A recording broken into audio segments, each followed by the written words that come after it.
Napasyalan nyo na ba ang tinaguriang Summer Capital of Tarlac? Bakit nga ba ito tinawag na Summer Capital?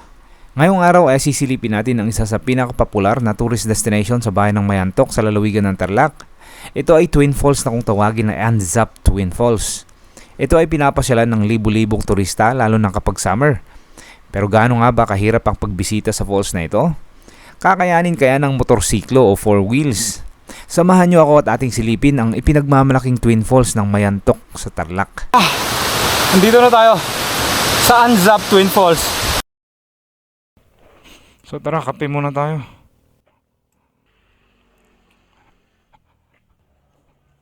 Caramel macchiato. Nandito na tayo. Wala nang back out to.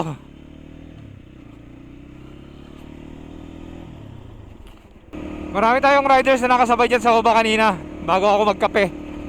Tignan natin baka hanggang sa taas nandun din sila. Silipin pa natin. Ito, bungad na to ha. Sa mga nagbabalak pumunta ng Anzap Falls. Oops. Oopsie. Whoopsie.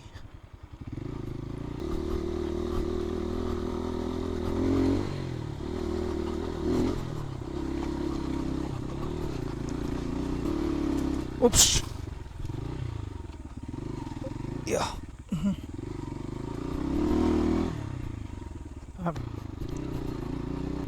Mahalimuyak yung amoy mint ng eucalyptus tree. Ang bango. May kalsada dito. Siguro yung kalsada na yun papunta yan sa Sitio Tala. Mamaya puntahan muna natin para may pakita ko sa inyo yung kabuuan ng kalsada.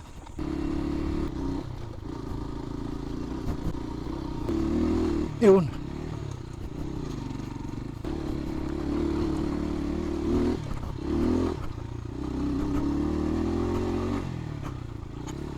Grabe itong lalaking bato na ito. Oops.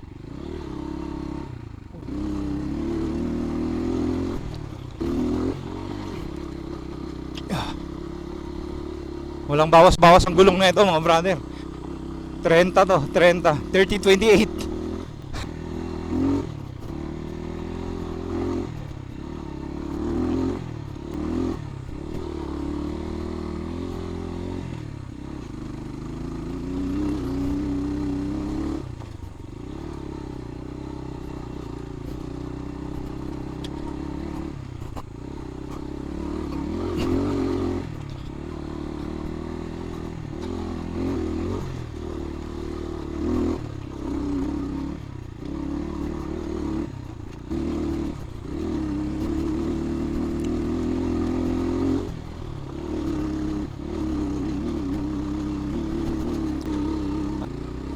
Yeah.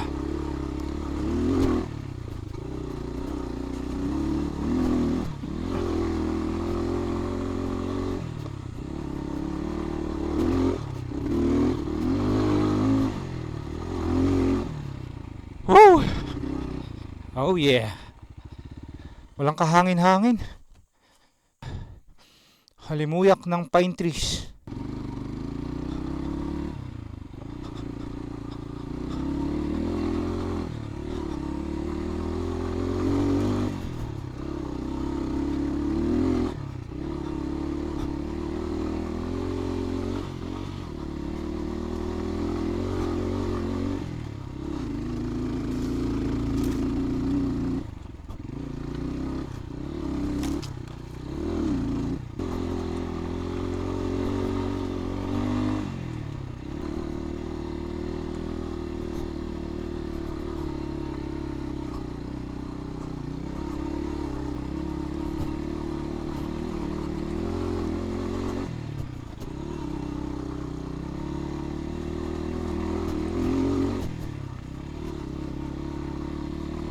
Yeah.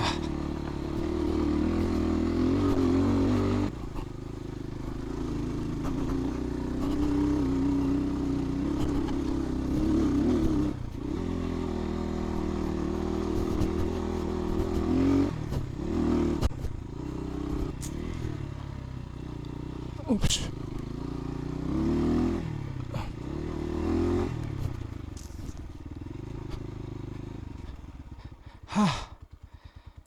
Ano taon na panta? Dua? Kapagkwentuhan lang tayo kina kuya. Meron daw nagdala ng Mio dito, kwento sa akin. Mio 125. May fairing sa ilalim, basag daw eh.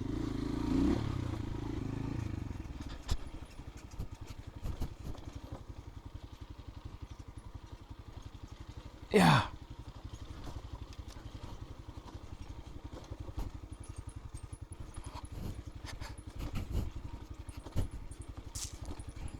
Yeah.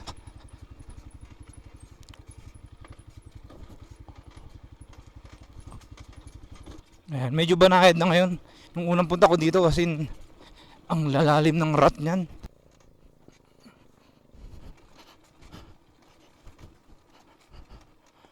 May sapa pa. Yeah.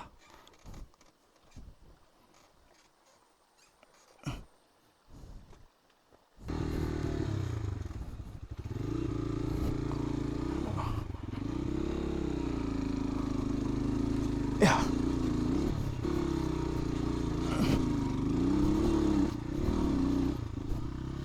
Ay, wait. 200 dito.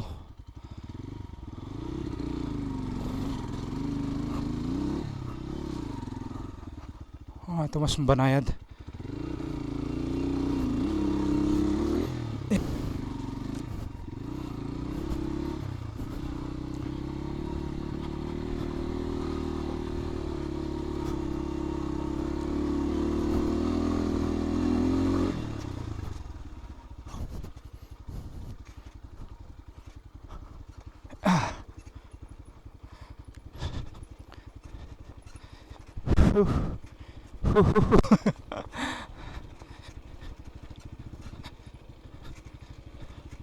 Oops.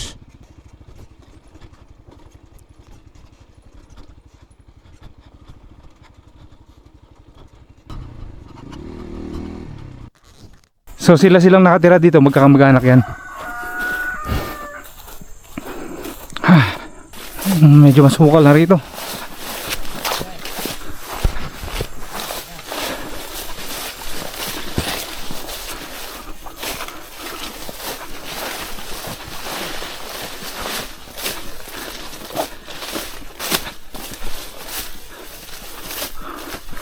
So mainam din mag long sleeve pag kayo nadadaan sa ganito.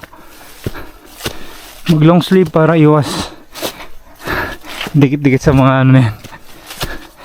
Mga talahib, mga ganyan. Kasi Makati yan eh.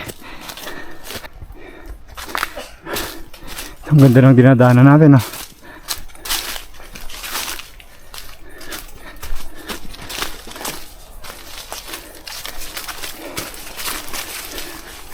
Uy.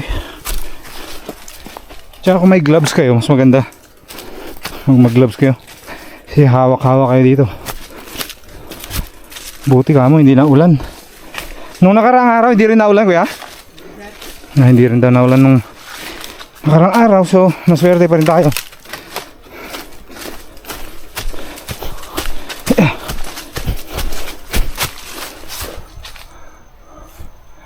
Ang nadaanan nyo.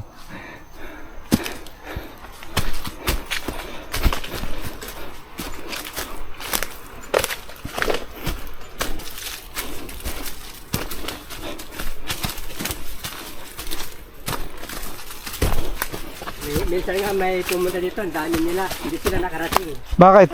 Eh, umulan sir, napakadulas. Itong part na to yung madulas? Madulas nga ito mga brother. Ayan o. Ito muna may akyatin natin.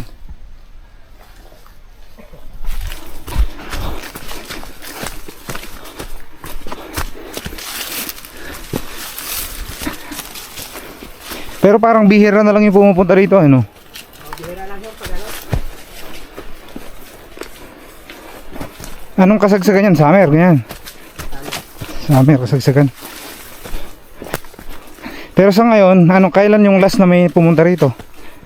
Ano lang. Once a week lang yata. Once a week. Pupunta daw dito. Yan na ba yun sa baba? Narinig ko? Malayo-layo pa nga to. Eto, matinding akyatan to mamaya mga brother. Gulong ano ako rito. Gapang ako rito. Grabe, ang taas niyan. Ito mga brother, yung pinakamatarik na lalakaran nyo. Mga 80 na to, 80 degrees. Okay guys, finally. Andito na tayo sa Anzap Twin Falls. Dito sa Nambalan. Mayantok, Tarlac. Woo! Ang taas din pala na ito, matataas sila. Ito nga pala, ito ay fig tree. Actually nakakain yung bunga na ito.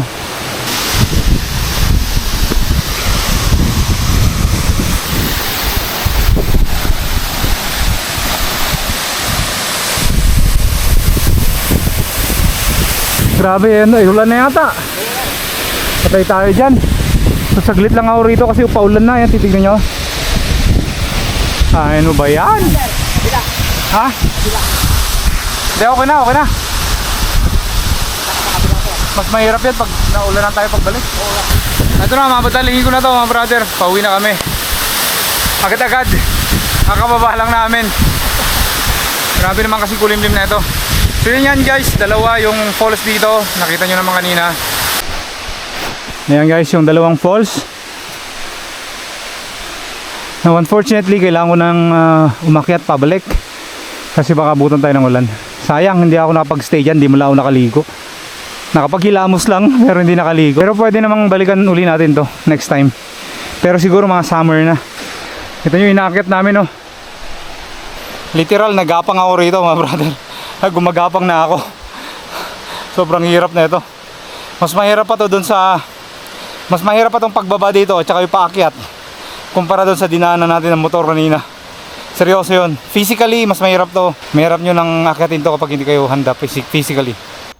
Yung hakbang ko 3 meters pahinga, 5 meters pahinga, 3 meters pahinga. So pinaka maximum ko lang dito 5 meters tapos pahinga ulit. Kaya nabigla ako rito. Sobrang nabigla ako. Hindi ako nakaligo sa baba, pero dito ako nakaligo sa pag-akyat. Yun nga lang, pawis nang nagpaligo sa akin.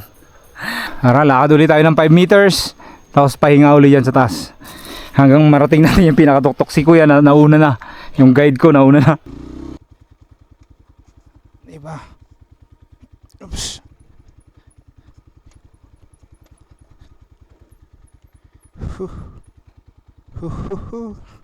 Yeah.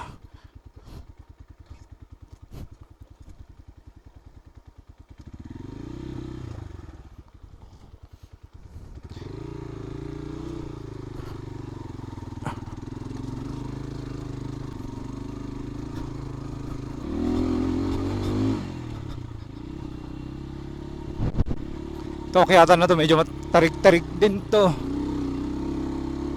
Yeah.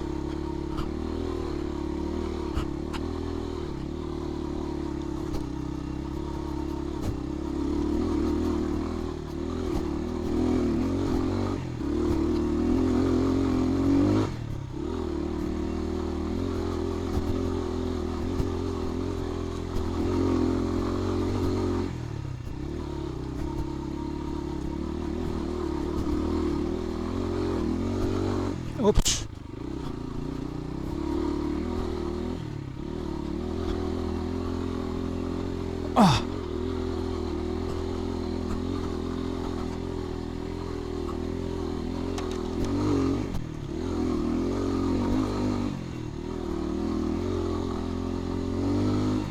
Sayaw Berta, sayaw Berta.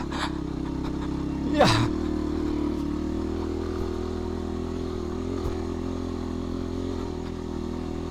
At itong kalsada na to, yung tinuturo ko sa inyo kanina, napupunta yan. Sa tingin ko, papunta to sa Tala, Sitio Tala. Kasi may mga linya ng kuryente pababa doon. No? So titignan natin kung mayroong kalsada dyan pababa. At sana makalusot nga tayo, di ba? Kita ko yung kalsada doon sa Tala Road. Oh. Tara, babayin natin to. Tara.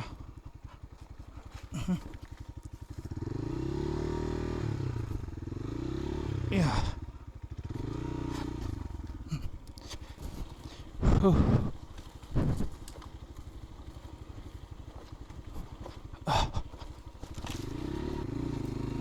Oops.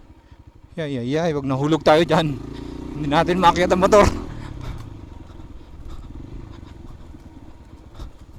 Hep! Yeah.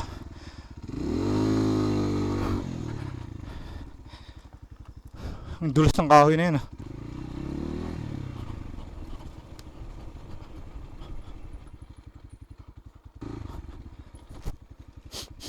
Alrighty. Lalaking rat. Ay, Diyos mo yung garapan.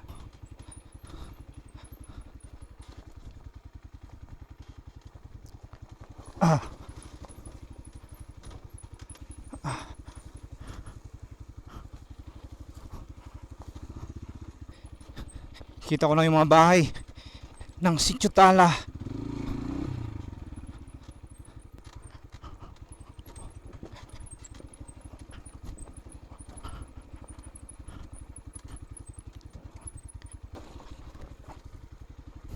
Lalim na. Lalim mo, Balbon.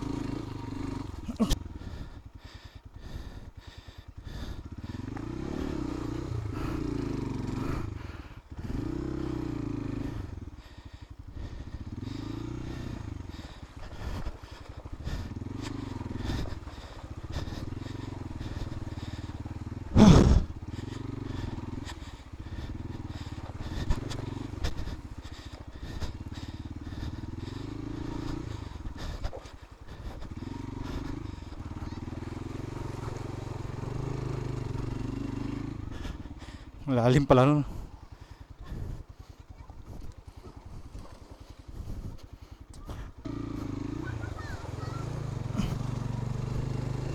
Yun, grabe lalim. Yeah. Dito tayo ngayon sa Tala Road. Akyatin natin to. Silipin natin kung hanggang saan yung nasesementong part ng kalsada.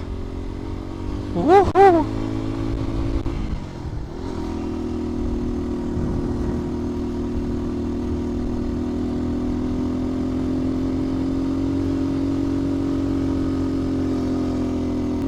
Ayos pala rito oh. Kasi medyo mahaba-haba na rin natin yung nasa-semento nila. Dire-diretso pa akyat ah. Ayos. Woo! Overlooking. Ayan mga brother, at ongoing pa rin pala yung pagtatrabaho rito. Sa tingin ko meron pang nasa-semento dito sa taas eh. Parang style kasi ng mga to ay kanya-kanya kontraktor kasi yan. So halimbawa isang kontraktor ang may hawak na ito. Yung isa naman sa unahan, ibang kontraktor naman. So, kaya kung mapapansin yung kalsadang project na ganito, yung iba tapos na, yung iba hindi pa. Kasi nakadepende sa trabaho rin ng isang kontraktor. Kung mabilis o kung ano man.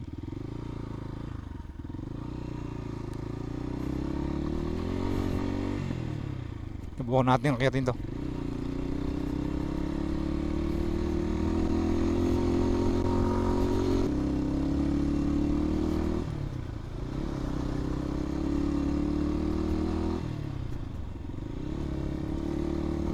Dito yung pinaka-motor pool nila.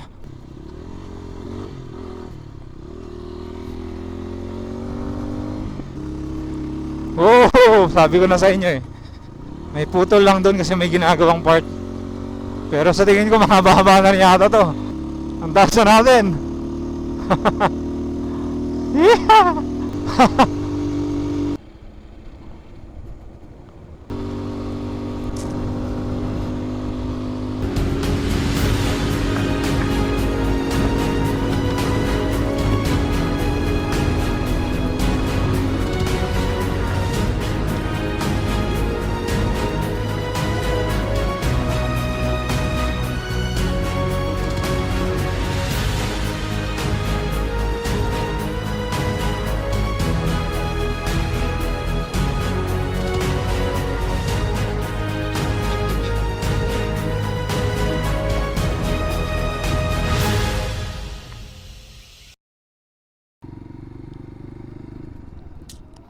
May daan pa dyan pababa oh.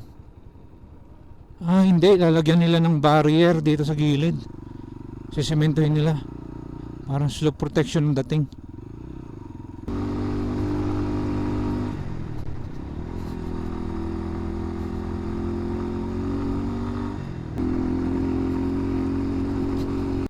Sanang Mount Tapulaw.